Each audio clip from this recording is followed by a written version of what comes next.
Iniciamos mais uma videoaula, a nossa videoaula número 17. Olha, estamos avançando, hein? Estamos meditando na declaração doutrinária da Convenção Batista Brasileira, nos seus 19 artigos que constam da edição Pacto e Comunhão da nossa Convenção, né? Batista Brasileira. E hoje nós chegamos, nessa aula nós chegamos nos artigos 14, que vai tratar sobre educação religiosa, e o artigo 15, que vai tratar sobre a liberdade religiosa. Então vamos ao primeiro ponto, né? Educação religiosa, artigo 14º. Vamos começar a nossa aula.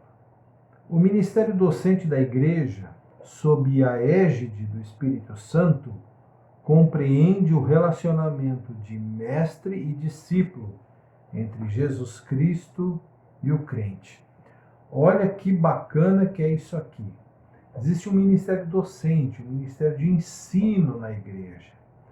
E nós sabemos que o ensino se dá entre aqueles que Deus separa, prepara para isso, né? Comissiona para isso, para ensinar, e aqueles que são ensinados. Mas veja em que nível que se dá a relação do ensino na igreja, né? É sob a égide do Espírito Santo, isto é, sobre o domínio, sobre o reino, sobre o domínio mesmo do Espírito Santo, né? É ele quem dá a direção do ensino na igreja, e baseado na relação mestre-discípulo, né? Entre Jesus Cristo e o crente. Então, nós devemos entender que Deus separa homens e mulheres na igreja para o ensino, mas nós estamos aprendendo a caminhar como discípulos de Cristo, como os mestres também estão, né? As pessoas designadas, separadas, vocacionadas por Deus para isso também estão. Mas é essa relação de discípulo-mestre, né? Então nós nunca devemos perder isso de vista, porque sempre a nossa relação na igreja é a relação entre discípulo e mestre. Por mais que você tenha sido chamado para ser mestre na igreja, tenha esse dom e você ensine, você só pode ensinar se você for discípulo. Todo mestre um dia foi discípulo, né? A única exceção é Cristo, né? Porque ele é o Senhor. Mas na nossa relação terrena aqui, todos que foram mestres, todos que são mestres, um dia foram discípulos. E por mais que se conquiste a posição de mestre, sempre o mestre aprendendo de Cristo, por isso que ele tem autoridade para ensinar. Ele não ensina por conta própria, baseado, né? Até as suas experiências, a vivência contam no ministério de ensino, mas ele está na dependência do Espírito Santo. E aí tem alguns textos, né? Mateus 11, 29 e 30, né? Tomai sobre vós o meu jugo, aprendei de mim, que sou manso e humilde de coração, e achareis descanso para a vossa alma, porque o meu jugo é suave e o meu fardo é leve. João 13, 14 a 17. Se eu, Senhor e Mestre, lavei os vossos pés, também deveis lavar os pés uns dos outros, pois eu vos dei exemplo, para que façais também o mesmo. Em verdade vos digo, o escravo não é maior que o seu senhor, nem o mensageiro é maior que aquele que o enviou.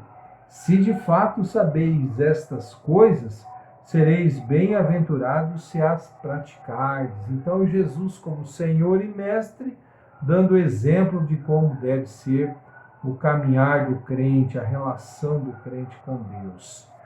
A palavra de Deus é o conteúdo essencial e fundamental desse processo, e no programa de aprendizagem cristã. Então, por mais que nós estejamos estudando, por exemplo, né, a edição Pacto e Comunhão, já estudamos os princípios, estamos agora na declaração doutrinária, mais à frente vamos estudar também o Pacto das Igrejas Batistas, e por mais que a gente pegue alguns documentos, esses documentos têm que estar pautados nas Sagradas Escrituras, né? Então, mas isso aí é coisa que Batista pensa. Não, claro, tem a nossa maneira de ler as Escrituras, mas a base toda é a Escritura. E a Escritura, quando bem interpretada, ela não dá margem para particulares interpretações que contradizem o sentido da palavra. Então é sempre o fiel da balança. A Bíblia é sempre o fiel da balança. E ela é o conteúdo essencial do que se ensina na igreja. Não é à toa que nós temos a Bíblia como nossa única regra de fé e de prática. Isso é, aquilo que temos dentro de nós, nosso coração, nós externamos a Cristo, né, ao mundo. Então nós temos aí a edição pedia todo o Salmo 119, como vamos ler o Salmo 119 numa aula, não daria, né? Eu peguei apenas o verso 105 do Salmo 119. Tua palavra é lâmpada para os meus pés e luz para o meu caminho. Nesse paralelismo, né, nessa poética hebraica, a ideia de que a Bíblia ela é uma luz para dirigir as nossas vidas. É essa a ideia. Lá em 2 Timóteo 3, 16 e 17, toda escritura é divinamente inspirada e proveitosa para ensinar, para repreender, para corrigir, para instruir em justiça, a fim de que o homem de Deus tenha a capacidade e pleno preparo para realizar toda boa obra, tudo aquilo que nós fazemos nessa terra.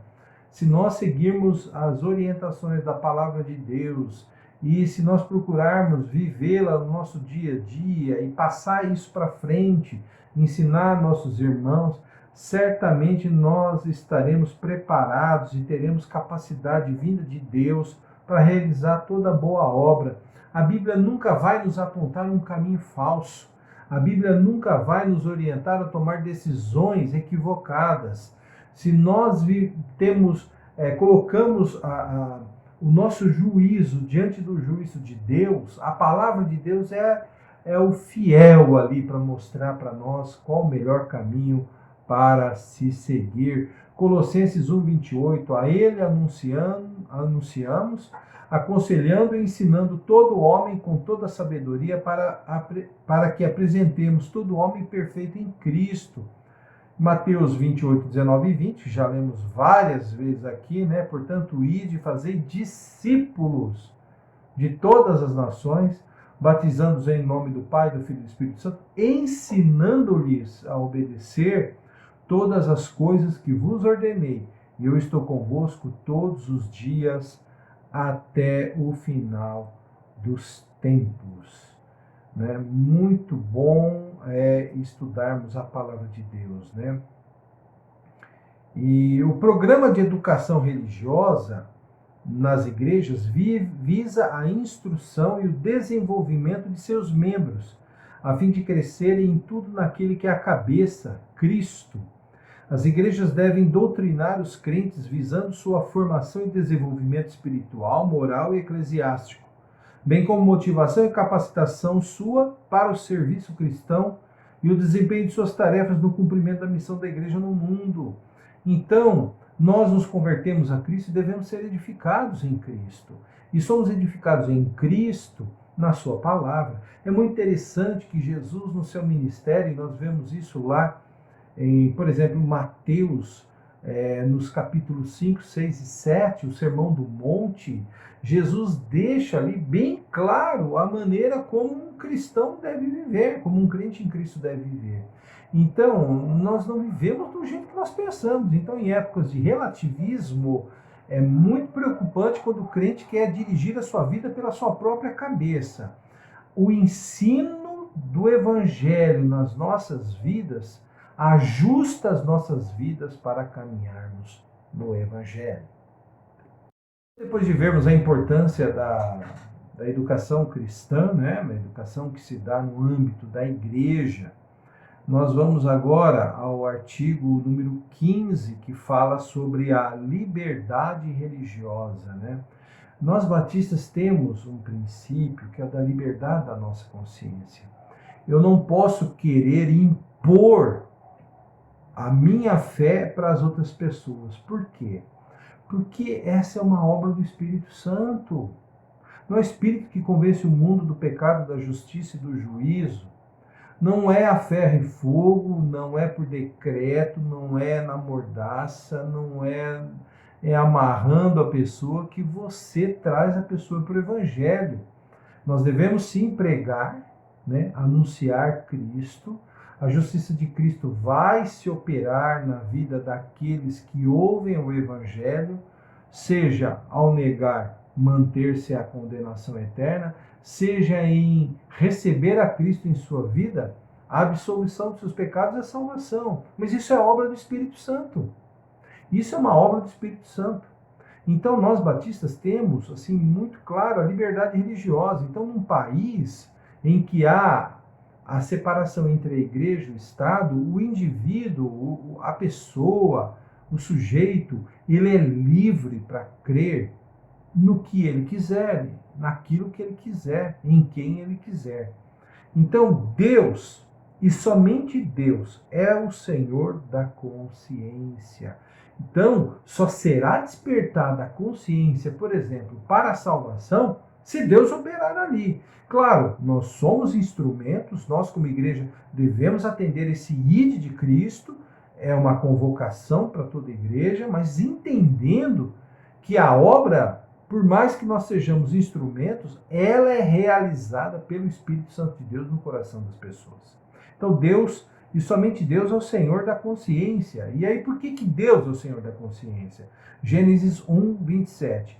E Deus criou o homem à sua imagem, a imagem de Deus o criou, homem e mulher os criou. Então, Deus formou o homem. É muito interessante que lá em Eclesiastes, capítulo 3, verso 11, se eu não estou enganado, diz que Deus mesmo colocou no homem o senso da eternidade. Existe no coração do homem um vazio para a eternidade. Quer dizer, um espaço, um desejo, uma inclinação para a eternidade. Isso é, eternidade em quem? Em Cristo. Mas nós sabemos que nós somos pecadores. E aí é uma luta. E quando Deus nos cria, Deus também nos cria com um nível de liberdade, né? E nós temos a responsabilidade sobre a nossa vida de decidir sobre os nossos caminhos. Mas veja, Deus criou o homem. E Ele é o Senhor de toda a consciência. Ele preparou o homem para a salvação. Ele preparou o homem para um relacionamento com Ele, né? Mas o homem tem liberdade. E Deus é o Senhor da consciência, por ser o Criador. Gênesis 2,7. E o Senhor Deus formou o homem do pó da terra e soprou-lhe nas narinas o fôlego da vida, e o homem tornou-se a alma vivente. Então o homem passa a ter vida em Deus. Deus é o doador da vida. E ele doou a vida, sim, com essa necessidade, né, que eu citei o texto de Eclesiastes, nem está aqui na nossa lição, mas ele me ocorreu agora, esse senso da eternidade. Salmo 9, 7 a 8. Mas o Senhor está entronizado para sempre. Estabeleceu o seu trono para julgar. Ele mesmo julga o mundo com justiça. Governa os povos com retidão. Ele é o Senhor de todas as coisas. Mateus 23, 10. Nem queirais ser chamados guias, porque um só é o vosso guia, que é Cristo. Quando estamos em Cristo, lembra quando a gente falou sobre a mordomia? Se eu não me engano, foi na última aula, na videoaula número 16. A mordomia implica isso. O que é um mordomo? Ele é o serviçal da casa. A casa tem um senhor, tem um dono, não é? Então Deus, Ele é o Senhor da vida porque Ele é o Criador, Ele é o doador da vida. Né? Ele nos fez seres viventes, né? O homem se tornou alma vivente. Então, quando Cristo chega na nossa vida, nós passamos a ser mordomos de Deus, conscientes dessa relação, né?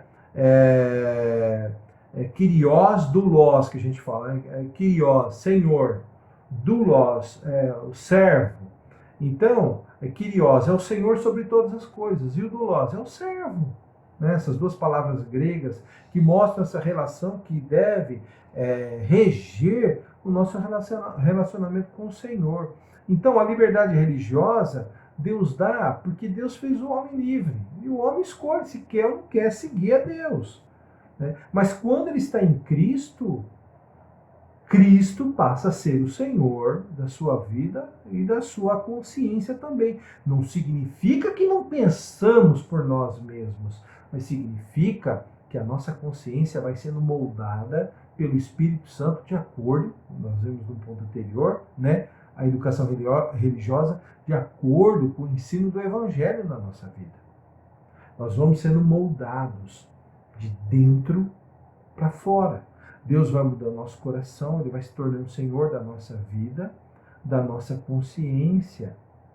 E aí nós vamos entendendo, né, no sacerdócio universal do crente, essa liberdade de consciência que está atrelada a esse outro conceito, esse outro princípio nosso, de que nós temos a liberdade de tomar decisões no corpo de Cristo, porque Cristo é o Senhor da nossa consciência, que é exercitada pela pessoa do Espírito Santo que em nós vive.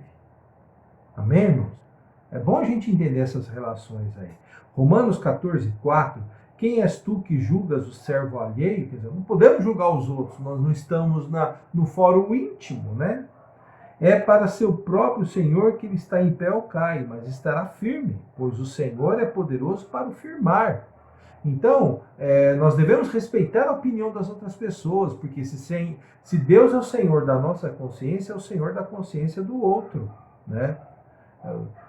Tiago 4,12. Há um só legislador e juiz, aquele que pode salvar e destruir. Mas quem és tu que julgas o próximo? Então, quando nós vamos entendendo melhor essas coisas, nós vamos entrando numa esfera, por exemplo, de uma vida mais madura no Senhor.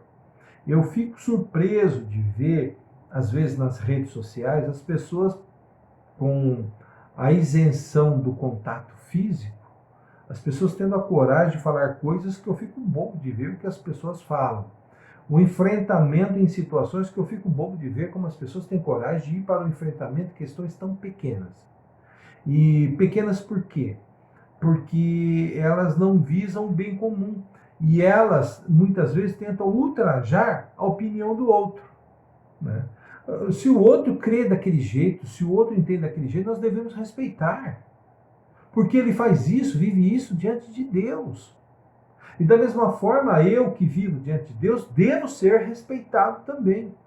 Muitas vezes, nas redes sociais, nós vemos as pessoas tropeçando na falta de respeito por não ver no outro imagem e semelhança de Deus, como nós vimos lá, Deus quem criou, vemos que Deus também trabalha naquela vida e fala com aquela vida. Não é verdade? E por mais que uma pessoa não tenha compromisso com o Senhor, da mesma forma devemos respeitar. Da mesma forma devemos respeitar, por mais que discordemos das ideias. Por mais que discordamos. Por isso que é muito legal na igreja, quando há a discordância das ideias, mas o respeito permanece. Deve sempre haver o respeito dentro do corpo de Cristo. Vamos avançando? A liberdade religiosa é um dos direitos fundamentais do homem, inerente à sua natureza moral e espiritual. Deus nos fez individuais, Deus nos fez livres. Olha que interessante, não está aqui, mas, por exemplo, quando Deus criou o homem e a mulher, isso está lá em Gênesis capítulo 2, ele já no capítulo 1 havia dito para eles serem fecundos, encherem e dominarem a terra, né? No capítulo 2, dentro de um contexto mais da terra, da relação com a terra, eles estão num jardim, Deus naquele jardim fala, olha, pode comer de tudo que está aqui, mas daquela árvore ali vocês não vão comer. Mas eu pergunto para você, Deus pôs um muro, Deus pôs uma cerca elétrica em volta daquela árvore do conhecimento do bem e do mal? Não pôs. Deus, quando a mulher tomou do fruto, comeu e deu ao seu marido, Deus interviu naquele momento? Não. Então, o homem tem liberdade, mas a sua liberdade ela é restrita no sentido de que, mesmo no exercício dela, muitas vezes ele vai colher frutos desagradáveis. O fruto de desobedecer à ordem de Deus deu no que deu, pecado, né? Mas Deus já havia dado a orientação para o homem. Então veja, o homem tinha a liberdade de comer de tudo, mas não tinha totalmente a liberdade. E nós devemos, no nosso nível de consciência, aprendermos a viver nessa linha tênue entre aquilo que é e aquilo que não é conveniente, como nós vemos Paulo tratar disso na primeira carta aos Coríntios, quando ele diz que todas as coisas são lícitas, mas nem todas convêm. Todas as coisas eu posso fazer, mas convém que eu faça todas as coisas? Então, muitas vezes, em Romanos 14, quando fala daquilo que se come, daquilo que não se come, daquilo que se guarda, daquilo que não se guarda, se aquilo que eu faço ofende o meu irmão, por que eu vou fazer? Perceba? Então, Deus deve ser o Senhor da minha consciência, porque Deus é amor. E quando eu considero o amor como aquilo que rege a minha relação com as pessoas, eu vou saber transitar no nível da liberdade que eu tenho. Então, o homem é livre? O homem tem liberdade, né? Deus deu liberdade religiosa ao homem, né? E isso é inerente. Olha que interessante, ó. Josué 24:15. O povo atravessou o deserto, Moisés já não está mais com eles, houve a reedição da lei, no sentido que Moisés passou a limpo toda a lei em Deuteronômio, e aí nós estamos no último capítulo de Josué, né? Eles entraram na terra, dividiram a terra, fizeram a divisão para as tribos, do jeitinho que tinha que ser. E aí Josué fala assim para o povo: mas, se vos parece mal cultuar o Senhor, escolhei hoje a quem cultuareis. Se os deuses a quem vossos pais, que estavam além do rio, cultuavam, ou os deuses dos amorreus em cuja terra habitais. Mas eu e a minha casa cultuaremos o Senhor. Então veja que mesmo esse povo, sendo um povo de Deus, tendo uma identidade de Deus, estando na terra que Deus preparou para eles, esse povo ainda assim tinha liberdade. Mas colheria as consequências caso fizesse mau uso dessa liberdade. Então perceba, a liberdade, ela traz as suas implicações, as suas responsabilidades. Mas nós temos a liberdade, né? Escolha agora, pois, a vida, né? Mas se você quiser escolher a morte, você pode escolher. Você apresenta Cristo para uma pessoa, a pessoa não quer saber de Cristo, vai permanecer. A gente vê lá em João 3,18, né? Aqueles que aceitam a Cristo não serão julgados, mas aqueles que não querem saber de Cristo já estão condenados. A condenação pesa sobre cada um de nós. E pela graça e misericórdia de Deus, nós somos livres em Cristo.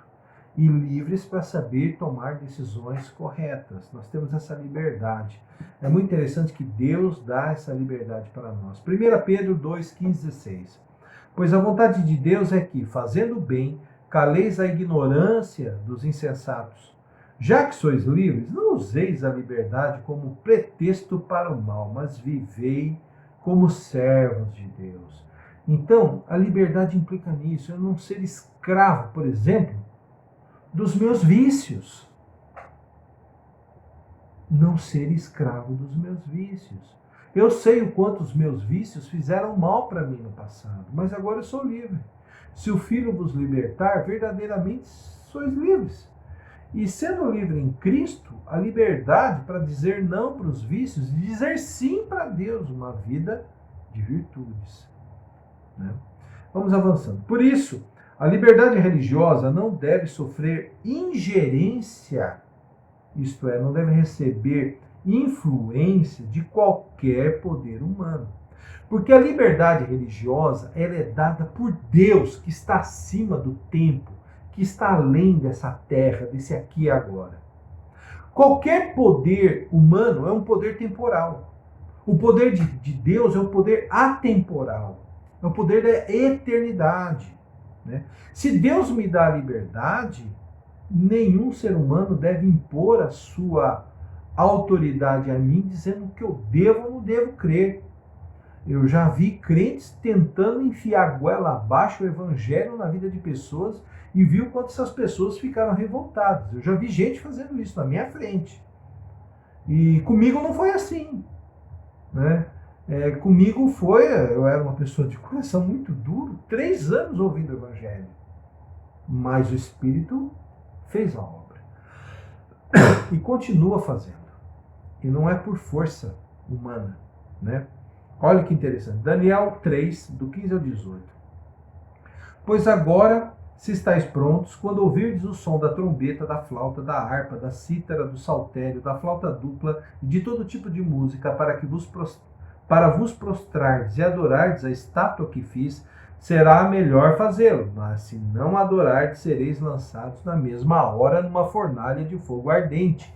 E quem é esse Deus que vos poderá livrar das minhas mãos? Sadraque, Mesaque e Abdenego disseram ao rei: Ó Nabucodonosor, não precisamos responder-te sobre isto. O nosso Deus, a quem cultuamos, pode nos livrar da fornalha de fogo ardente, e ele nos livrará da tua mão, ó rei.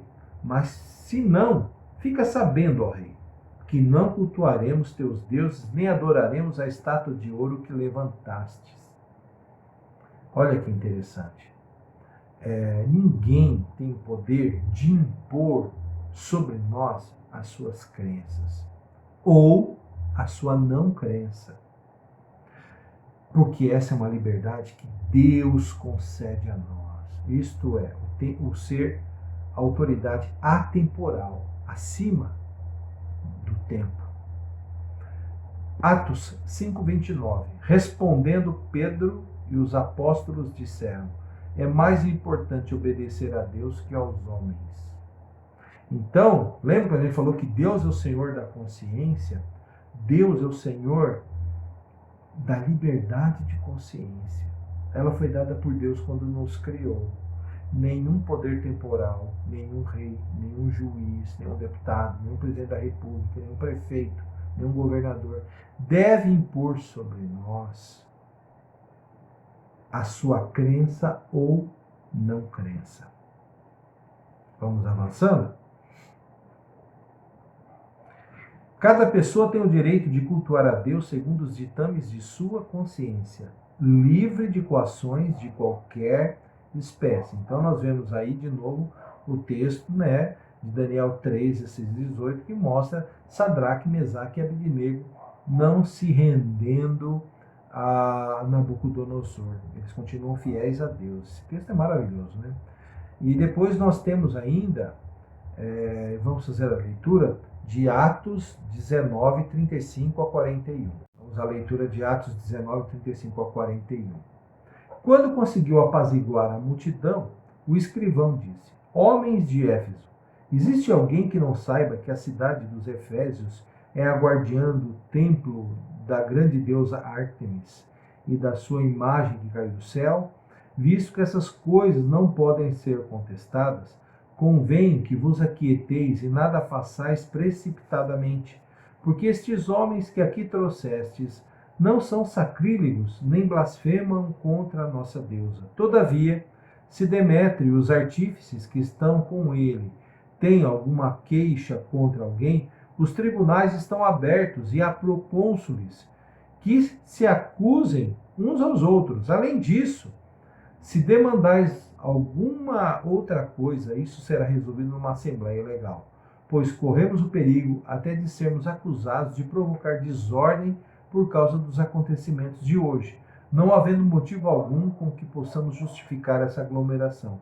E tendo dito isto, desfez-se a assembleia. Então, mesmo em contextos em que há uma profunda idolatria, uma religiosidade totalmente contrária a Deus, essa liberdade deve ser respeitada. Então, por exemplo, o Brasil. No Brasil nós temos liberdade de culto. E isso é maravilhoso. Aí você vai dizer, mas todas as religiões podem. Né? Podem. Porque também cada um dará conta de si a Deus. Eu não posso ser o regulador do meu próximo. Ele tem que dar contas da sua vida diante de Deus. E isso impõe para nós, igreja, a responsabilidade de não deixarmos de anunciar o Evangelho, né? De usarmos de todos os meios para anunciarmos o Evangelho, né? Então, cada pessoa tem o direito de cultuar a quem ela queira. A igreja e o Estado devem estar separados por serem diferentes em sua natureza, objetivos e funções. O Estado tem uma serventia, a igreja tem outra. Há uma esfera que pertence de interesses e de responsabilidades que pertence ao Estado e outra à igreja. E é muito interessante, eu me lembro daqueles conjuntos de matemática, é interessante quando um conjunto entra em intersecção com o outro. E é o nosso caso, porque nós cristãos que pertencemos à igreja, vivemos sob a égide, sob o domínio do Estado. Então, nós sabemos aquilo que o Estado deve promover em benefício da igreja, mas sabemos que o Estado também não deve se envolver com as coisas da igreja, nem a igreja se envolver com as coisas do Estado. Por quê? Porque pertence a instâncias distintas. Olha aqui Jesus explicando isso para nós em Mateus 22, 21. Eles responderam, né, sobre uma moeda, de César. Então Jesus lhes disse, dai a César o que é de César e a Deus o que é de Deus. Então Jesus já ensinou essas coisas. Quando falam por aí que Jesus foi um revolucionário, né? E olha, entendam que não é um revolucionário de ideias, não, é um revolucionário mesmo. Porque muitos, né, o caso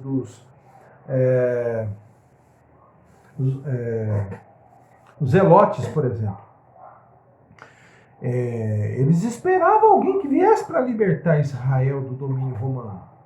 Então havia uma expectativa dentro do próprio povo judeu, povo israelita, povo hebreu, de que eles receberiam, né, e alguns tinham essa esperança messiânica de que o Messias seria alguém que traria essa liberdade, né, política, militar, econômica e por aí vai, em todos os sentidos.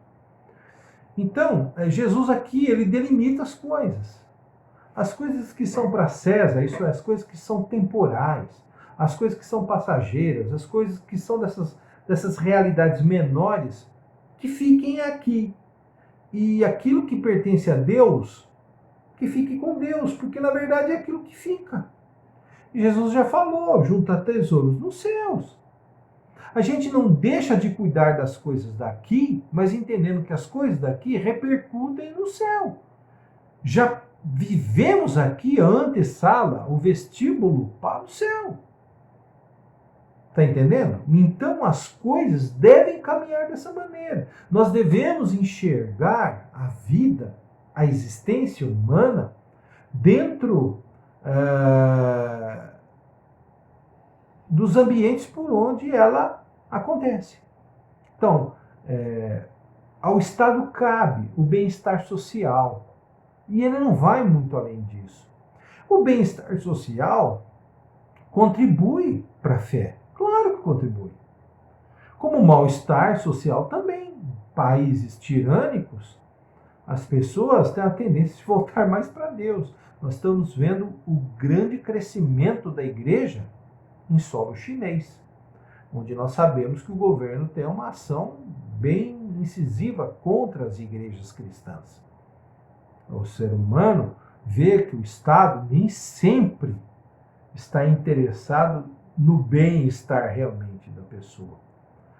E então, nós não deixamos de fazer para o Estado aquilo que devemos fazer, mas a Deus. Então, por exemplo, o Estado não tem o poder de ingerência sobre a igreja, isso é, de querer gerir a igreja.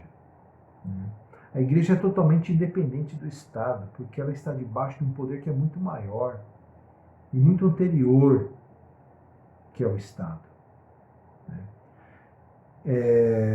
Esse é um princípio nosso, Batista. Separação de igreja e Estado.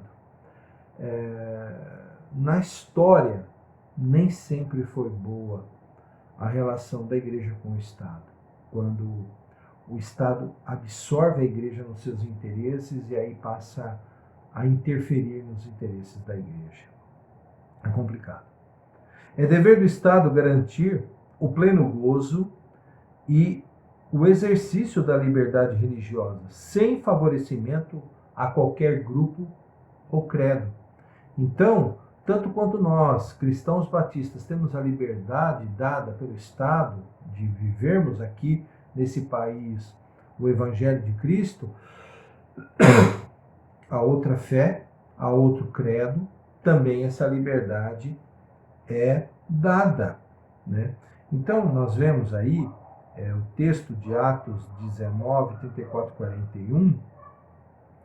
Mas, quando perceberam que ele era judeu, todos gritaram a uma voz durante quase 2 horas: Grande é a Artemis dos Efésios. Quando conseguiu apaziguar a multidão, o escrivão disse: Homens de Éfeso, existe alguém que não saiba que a cidade dos Efésios é guardiã do templo? A gente já leu esse texto aí agora há pouco. Então, aqui nós vimos um escrivão defendendo Paulo ali, né, em Éfeso. Né? Paulo e Silas. Eles foram defendidos ali. E o que acontece? Nem sempre o Estado vive realmente essa responsabilidade, que é o que a gente vai ver aqui no último ponto, né? O Estado deve ser leigo e a igreja livre, reconhecendo que o governo do Estado é de ordenação divina para o bem-estar dos cidadãos. E a ordem justa da sociedade, é dever dos crentes orar pelas autoridades, bem como respeitar e obedecer às leis e honrar os poderes constituídos, exceto naquilo que se oponha à vontade e à lei de Deus. Então, quando há oposição à vontade e à lei de Deus, nós devemos, né, na corda bamba, tomarmos a nossa posição. Né? Aqui a gente percebe, nesse texto um pouco longo, mas nós vamos ler, são 4 versículos, mas o texto é um pouco longo. Daniel 6, do 7 ao 10, diz o seguinte: Todos os superiores do reino, os prefeitos, os sátrapas, os conselheiros e os governadores concordaram em que o rei deveria baixar um decreto, uma determinação real, de que por um período de 30 dias todo aquele que fizer uma petição a qualquer deus ou a qualquer homem, exceto a ti, ó rei, seja lançado na cova dos leões. Ó rei, agora emite o decreto e assina o edital, para que não seja mudado, conforme a lei dos medos e dos persas, que não se pode revogar. Em virtude disso, o rei Dario assinou o edital do decreto. Quando Daniel soube que o edital estava assinado, entrou em casa, no seu quarto, em cima, onde estavam abertas as janelas que davam para o lado de Jerusalém, e como antes costumava fazer, 3 vezes ao dia ajoelhou-se, orou e deu graças diante do seu Deus. Perceba, o Deus, que é o Senhor da consciência, me dirige a obedecer apenas Ele, quando o Estado, que deveria dar as garantias da liberdade religiosa, não assume essa função. E aí, a quem eu devo contas? A Deus. Então, por exemplo, quando o Estado vem sobre mim e impõe uma vontade contrária àquela que me permite ter relação com o meu Deus, eu me posiciono contra o Estado. Por quê? Porque o poder temporal é isso que ele é, o Estado. Ele tem dia e hora para acabar. Mas o poder de Deus é atemporal, é eterno. E Ele é o Senhor da minha consciência. A Ele eu devo contas. A Ele eu presto contas. A Ele eu adoro. Então nós vimos aí que Daniel, que era top ali na Babilônia, agora sob o domínio dos Medo-Persas, é Dario aqui que está como imperador, ele não muda suas atitudes. Ele, como fazia antes, ele continua fazendo, mesmo havendo esse decreto aí, que na verdade era uma pegadinha para ele, né? Mateus 17, 27 diz o seguinte: mas, para que não os escandalizemos, vai ao mar, lança o anzol, tira o primeiro peixe que pegares, e ao abrires a boca dele, encontrarás um estáter. Toma-o, entrega-o por mim e por ti. Perguntaram se era lícito pagar impostos a César. Paga, está aqui. Vai lá, pega o peixe, vai ter lá, paga. Está em perfeita consonância com dai a César o que é de César e a Deus o que é de Deus. Jesus não vem interferir nessas coisas. Olha que interessante, né? É muito interessante quando os cristãos começam a perder tempo discutindo coisas que não é para se discutir, fazendo coisas que não é para se fazer. Perceba que em poucas lições, em poucos momentos muito pontuais, Jesus traçou a ética do crente. Dá a César o que é de César e a Deus o que é de Deus. Entrou em choque, a igreja não teve dúvida nenhuma. Pedro e os apóstolos, importa obedecermos a Deus que aos homens. Perceba que o próprio Espírito vai orientando, através do ensino do Evangelho, da vivência no Evangelho, as posições que nós devemos tomar diante de Deus e diante dos homens. Atos 4, 18 e 20, e chamando-os, ordenaram-lhe expressamente que não falassem nem ensinassem em nome de Jesus. Mas respondendo Pedro e João, lhe disseram: julgai se é justo diante de Deus dar ouvidos a vós e não a Deus, pois não podemos deixar de falar das coisas que vimos e ouvimos. Não. Moçada, tenha paciência, né? Nós estamos lidando com Deus, não vamos perder tempo com vocês. Deus está acima de vocês. 1 Timóteo 2, 1 a 3. Antes de tudo, exorto que se façam súplicas, orações, intercessões e ações de graças por todos os homens, pelos reis e por todos os que exercem autoridade, para que tenhamos uma vida tranquila e serena, em toda piedade e honestidade. Isto é bom, agradável diante de Deus, nosso Senhor e nosso Salvador. E nós temos aqui mais um texto que eu não li lá atrás, e eu faço questão de ler, em que o apóstolo Paulo nos instrui muito a respeito dessa relação e mostra que o Estado existe e que nós também devemos saber caminhar em acordo com os ditames do Estado. Romanos 13, do 1 ao 7, esse texto é fundamental para que todos os crentes entendam. Todos devem sujeitar-se às autoridades do governo, pois não há autoridade que não venha de Deus, e as que existem foram ordenadas por ele. Por isso, quem recusa sujeitar-se à autoridade opõe-se à ordem de Deus, e os que fazem isso trarão condenação sobre si mesmos, porque os governantes não são motivo de temor para os que fazem o bem, mas sim para os que fazem o mal. Não queres temer a autoridade? Faze o bem, e receberás o louvor dela, porque ela é serva de Deus para o teu bem. Mas se fizeres o mal, teme, pois não é sem razão que ela traz a espada, pois é serva de Deus e agente de punição de ira contra quem pratica o mal. Por isso, é necessário sujeitar-se a ela, não somente por causa da ira, mas também por causa da consciência. Por essa razão, também pagais imposto, porque eles são servos de Deus para atenderem a isso. Perdão.